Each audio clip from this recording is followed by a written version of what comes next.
এদিকে শিলিগুড়ি 24 নম্বর ওয়ার্ডে রামকৃষ্ণ পাঠশালাতে সস্ত্রীক ভোটাধিকার প্রয়োগ করলেন শিলিগুড়ির বিধায়ক শঙ্কর ঘোষ।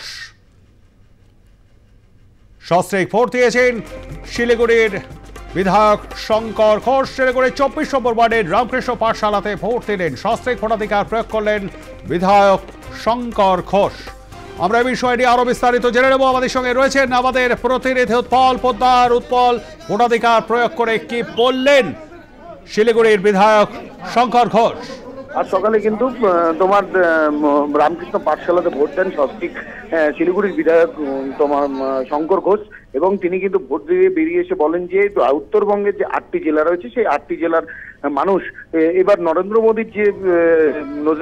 মোদীকেই তারা আশীর্বাদ করবেন, এবং এখান থেকে তারা বিপুল পরিমাণে জয় নিয়ে তারা মানুষের যে সেবা সেই কাজে নিযুক্ত হবে। এবং শিলিগুড়ি সহ দার্জিলিং এবং উত্তরবঙ্গের 8টি জেলাতেই আজকে যে 3টি জেলাতে তোমার ভোট হচ্ছে সেখানে যাতে শান্তিপূর্ণভাবে শেষ ভোটার পর্যন্ত সবাই শান্তিপূর্ণভাবে ভোট দিতে পারেন সেই বিষয়ে কিন্তু তিনি আশা প্রকাশ করেন। অন্যদিকে কিন্তু তিনি শিলিগুড়ি গার্লস হাই স্কুলে ভোট দিলেন শিলিগুড়ির মেয়র গৌতম দেব। তিনিও কিন্তু ভোট দেওয়ার পর শান্তিপূর্ণভাবে যাতে ভোট হয় সেই অনুরোধ তিনি শিলিগুড়ি বাসীর কাছে রাখেন।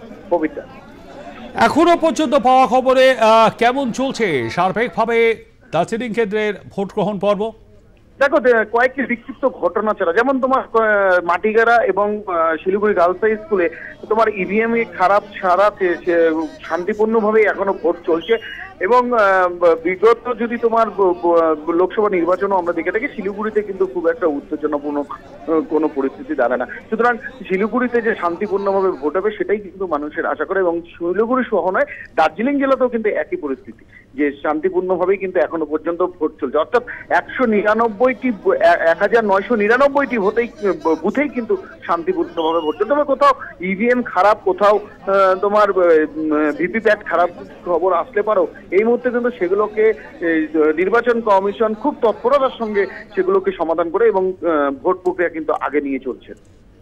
আমি আর একটা বিষয়ে উৎপল তোমার কাছ থেকে জানবার চেষ্টা করব, সাধারণ মানুষের উৎসাহ উদ্দীপনা কিরকম দেখতে পাচ্ছ এই গণতান্ত্রিক উৎসবে অংশগ্রহণের জন্য? তোমাকে আমি আরেকবার বলি যে 1999টি বুথেই কিন্তু সকাল থেকে মানুষের ভিড় কিন্তু লক্ষ্য করা গেছে, এবং সকাল থেকেই যে মানুষের একটা উৎসাহ সেটাও কিন্তু দেখা গিয়েছে।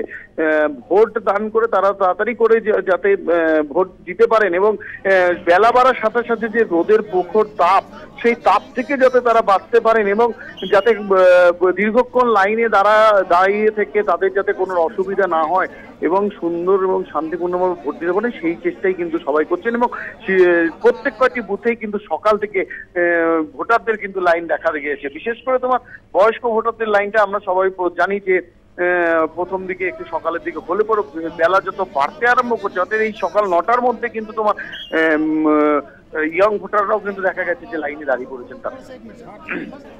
ধন্যবাদ আমাদের সঙ্গে থাকবার জন্য উৎপল। কথা বলছিলাম আমাদের প্রতিনিধি উৎপল পোদ্দারের সঙ্গে।